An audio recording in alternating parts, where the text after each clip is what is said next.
তারেক রহমান সরকারের বয়স মাত্র 2 মাস, অথচ রাজপথ এখনই উত্তপ্ত। বিরোধী শিবির থেকে সরাসরি হুমকি, দিল্লিতে যাওয়ার জায়গা খুঁজুন। ঠিক 5 আগস্ট শেখ হাসিনা যে পরিস্থিতির মুখোমুখি হয়েছিলেন, আজ কি সেই একই পরিস্থিতির দ্বারপ্রান্তে দাঁড়িয়ে তারেক রহমান? জামাত, এনসিপি, খেলাফত মজলিস আর হেফাজতের জোটবদ্ধ শক্তি কি উল্টে দিতে পারে বিএনপির ক্ষমতা? আওয়ামী লীগকে রাজনীতি থেকে দূরে সরিয়ে কি বিএনপির নিজের কবর নিজেই খুঁড়েছে?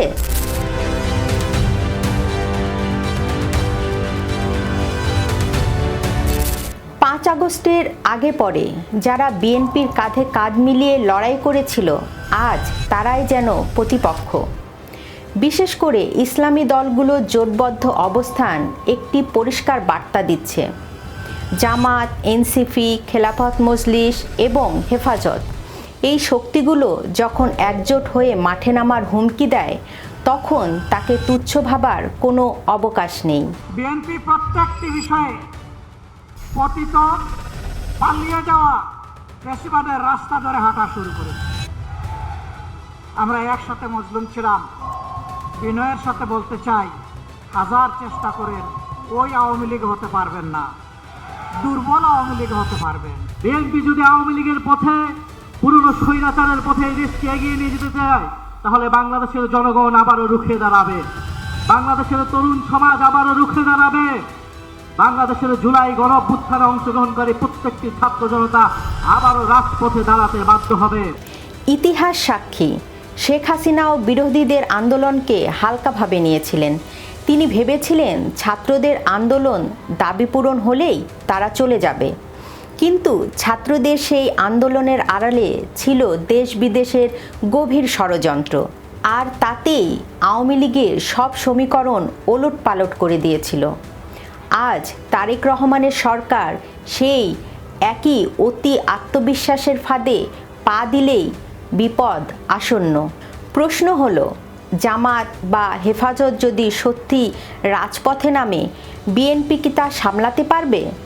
বিএনপি ঐতিহাসিকভাবে একটি মধ্যপন্থী দল, কিন্তু বর্তমান পরিস্থিতিতে ইসলামী দলগুলো তাদের নিজেদের এজেন্ডা নিয়ে অনেক বেশি সোচ্চার।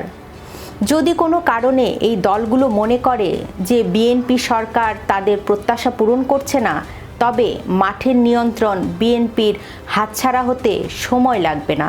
মনে রাখতে হবে, 5 আগস্টের পর যে ধ্বংসযজ্ঞ শুরু হয়েছিল, তার লক্ষ্য শুধু আওয়ামী লীগ ছিল না, বরং তা ছিল মুক্তিযুদ্ধের চেতনা, 72-এর সংবিধান এবং অসাম্প্রদায়িক বাংলাদেশ। আর সেই আঘাত যে কোনো সময় বিএনপির দিকেও ঘুরে যেতে পারে। বিশ্লেষকরা বলছেন, বিএনপির সামনে এখন 2টি পথ। প্রথম পথ, ইসলামী দলগুলোর কট্টর এজেন্ডার সাথে গা ভাসিয়ে দেওয়া। এতে বিএনপি হয়তো সাময়িক টিকে থাকবে, কিন্তু নিজস্ব রাজনৈতিক আদর্শ হারাবে। একসময় বড় ভাইয়ের ভূমিকায় চলে আসবে জামায়াত, আর বিএনপি হয়ে পড়বে তাদের আজ্ঞাবহ। দ্বিতীয় পথ, যেটি সবচেয়ে সাহসী এবং কৌশলগত, তা হলো দেশে প্রকৃত গণতন্ত্র ফিরিয়ে আনা। আর প্রকৃত গণতন্ত্রেরই অর্থই হলো সব দলের অংশগ্রহণ। বাংলাদেশের স্বাধীনতা আন্দোলনের যে দল নেতৃত্ব দিয়েছে, সেই আওয়ামী লীগের রাজনীতি পুরোপুরি নিষিদ্ধ রাখা দীর্ঘমেয়াদে বিএনপির জন্য ভালো ফল আনবে না। একটি কথা বিএনপিকে গুরুত্বের সাথে মনে রাখতে হবে, আওয়ামী লীগ তাদের রাজনৈতিক প্রতিপক্ষ হতে পারে, কিন্তু ইসলামী দলগুলো বিএনপির অস্তিত্বের জন্য এক বড় চ্যালেঞ্জ। রাজনীতিতে ভারসাম্য না থাকলে উগ্রবাদের উত্থান ঠেকানো অসম্ভব হয়ে পড়বে। আওয়ামী লীগ যদি রাজনীতি করতে না পারে, তবে একসময় সেই শূন্যস্থান পূরণ করবে এমন সব শক্তি যারা আধুনিক রাষ্ট্র কাঠামো বা বিএনপির রাজনীতিকে সহ্য করবে না। 15ই আগস্ট বা 5 আগস্টের মতো ঘটনাগুলো পুনরাবৃত্তি ঠেকাতে হলে তারেক রহমানকে এখন দূরদর্শী হতে হবে। দেশের অস্তিত্ব এবং নিজের রাজনৈতিক ভবিষ্যৎ রক্ষার জন্য প্রধানমন্ত্রী তারেক রহমানকে একটি অপ্রিয় কিন্তু বাস্তবসম্মত সিদ্ধান্ত নিতে হতে পারে। সেটি হলো আওয়ামী লীগের ওপর থেকে রাজনৈতিক নিষেধাজ্ঞা প্রত্যাহার। আওয়ামী লীগকে গণতান্ত্রিক স্পেস দিলে তারা বিএনপির রাজনৈতিক প্রতিপক্ষ হিসাবে কাজ করবে, যা ক্ষমতার ভারসাম্য বজায় রাখবে।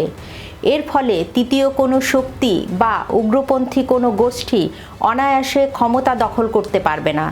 তারেক রহমানের সামনে সময় খুব কম।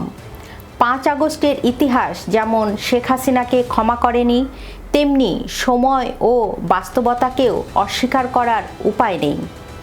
নিজের ক্ষমতা বাঁচাতে হলে শুধু দমন নিপীড়ন নয়, বরং রাজনৈতিক সমঝোতা এবং সবার অংশগ্রহণে একটি প্রকৃত গণতান্ত্রিক রাষ্ট্র গঠনই হতে পারে বিএনপির বাঁচার পথ।